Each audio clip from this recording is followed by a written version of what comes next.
गुजारिश करते हैं और हमने सारा प्रक्रिया पूरा रखा है, इसलिए हम आपको गुजारिश करते हैं कि आप शांतिपूर्ण हमारे 4-5 ही नारा है कि वक्त काला दूसरा कोई भी बात नहीं बोलेंगे। हमारा मकसद किसी को ठेस पहुंचाना नहीं है। हम मोहब्बत के प्रयत्न मानने वाले लोग हैं। हमारा शांति और प्रेम का पैगाम हमारे इस्लाम का है। हम उस रास्ते पर चलने वाले लोग हैं, इसलिए हम आप सब लोग से गुजारिश करते हैं कि हमारे और सब लोग अपनी अपनी बात पेश करेंगे।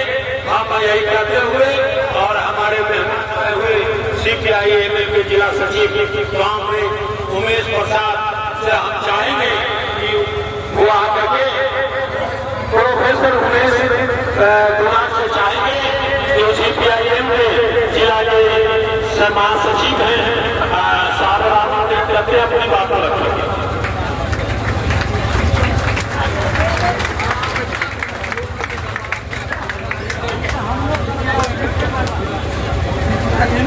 अध्यक्ष जी इमाम साहब और इस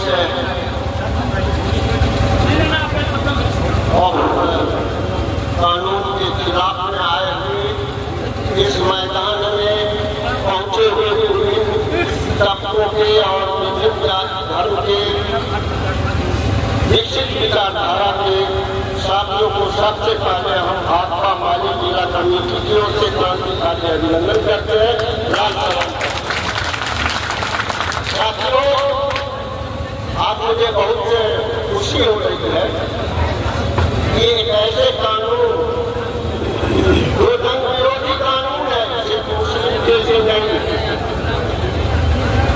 वो आम जनता के बीच में जहां होने वाला कानून है, उस कानून के खिलाफ में हम सभी हिंदू मुस्लिम सिख ईसाई एकत्रित हुए हैं और उसका विरोध दर्ज कर रहे हैं इस मैदान के अंदर में।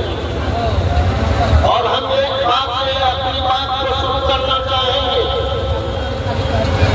कि हम लड़ेंगे तो निश्चित रूप से जीतेंगे और उसका एक उदाहरण है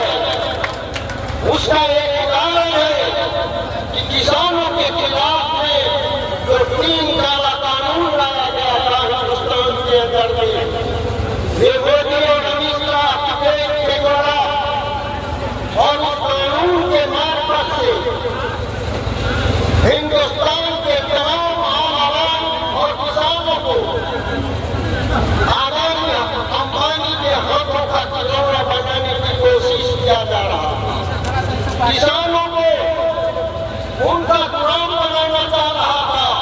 ये अंग्रेज की नीति पर चलने वाला मोदी सरकार है और इसके मार्फत से हिंदुस्तान में जितनी भी नीतियां निर्धारित की जा रही है वो आदानी और अंबानी और पूंजीपतियों को हित को देखते हुए तमाम नीतियां निर्धारित की जा रही है और इसलिए किसानों को उनके हवाले करने की कोशिश किया। लेकिन किसानों ने अपनी एकता के बल पर, चाहे वो सिख हो, ईसाई हो, मुस्लिम हो, किसी भी धर्म के मानने वाले लोग थे, उसने दिल्ली के हर एक रोड चौक चौराहा को घेरने का काम किया और 13 महीना तक दिल्ली के आवाजाही को बंद कर दिया। परिणाम क्या हुआ? परिणाम यह हुआ मोदी सरकार को झुकना पड़ा। आज वही समय आ गया है। हमारा उच्चतम न्यायालय बोल रहा है कि ये क्या हो रहा है, कैसा कानून बन रहा है, कौन कौन से धर्म है हिंदुस्तान के अंदर में, कौन कौन से धर्म के अंदर ये कानून लाने का प्रयास किया गया है। एक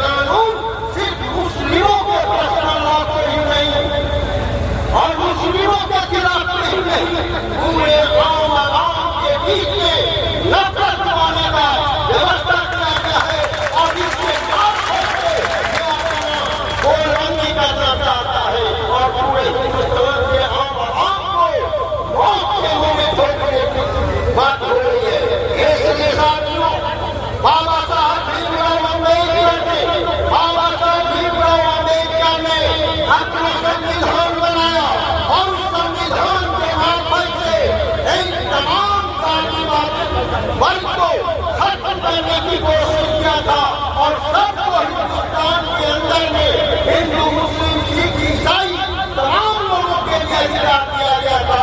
उनको रहने का अधिकार है, उसको अपने अनुसार खाने पीने का अधिकार है, उसके अनुसार